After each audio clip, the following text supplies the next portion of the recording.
Hey there, again, sixth grade. I just need to make a very short video now just to finish the last two slides for John chapter 18. Got cut off in the last video. We're talking about the significance of Pilate's famous question, what is truth? Right? So if you have to ask what truth is, that means you don't believe in objective truth, right? You don't think that there's anything that is objectively true. That's just true because it is, right? Pilate rejects that, right? Pilate thinks that the truth is whatever the law says or whatever the Roman government says. He thinks that's what truth is, right?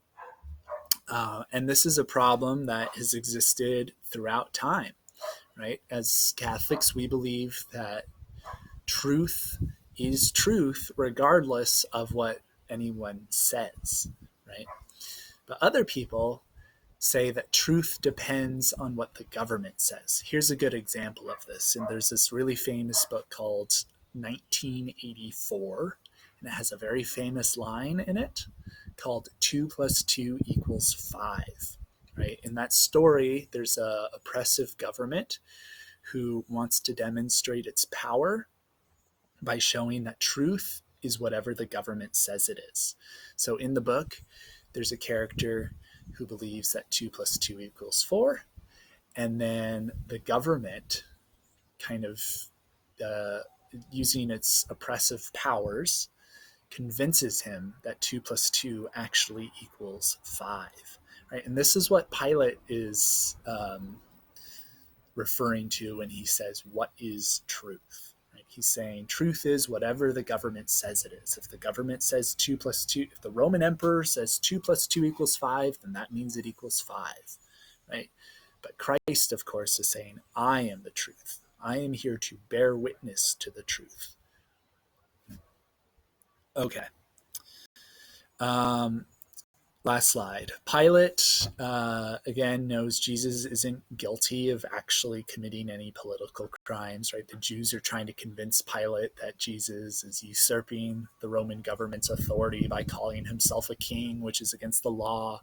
But then Jesus says, my kingdom's not of this world. So Pilate, of course, realizes, oh, Jesus is referring to some weird, like, supernatural thing that doesn't affect us. Right? Pilate doesn't like it very much, but he's not willing to put Jesus to death for it. He tells the Jews, you know what? This guy is just like a crazy guy or a preacher or something like that. You guys just don't like him. He's innocent. Right? But the Jewish leaders in the crowd start to get really angry when they think that Pilate's going to let him free.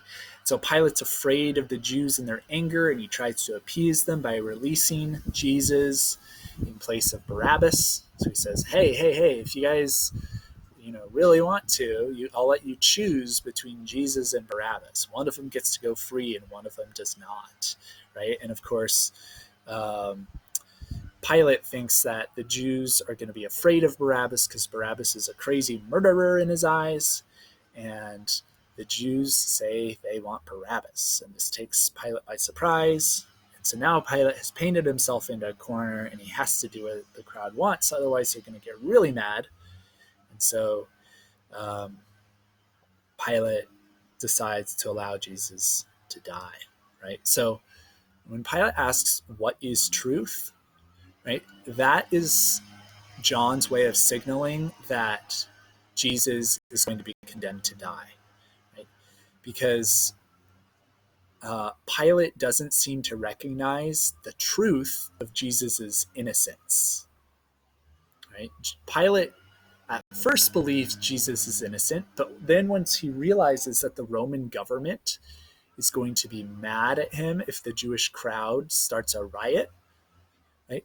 Pilate changes his view of the truth, and he does this by failing to recognize the truth that he just said. He just said Jesus is innocent. Right? The truth is Jesus is innocent. But then he flip-flops and he goes, okay, fine, you can put him to death. Right? Why? Because he believes that the Roman government, the crowd, the social pressures, the Jewish leaders, these are the people who have control over the truth. Right? the truth isn't what it is whatever other people say it is. And this is cowardice. This cowardice causes innocent people to suffer. It causes Jesus to suffer. So John is going to present Christ's suffering in a unique way. He's going to show that even though innocent suffering is not fair, you can't blame God for innocent suffering, because Christ was the ultimate innocent sufferer, right? And so that should inspire us to accept our own sufferings, even though they are unfair. All right, that's it for John chapter 18.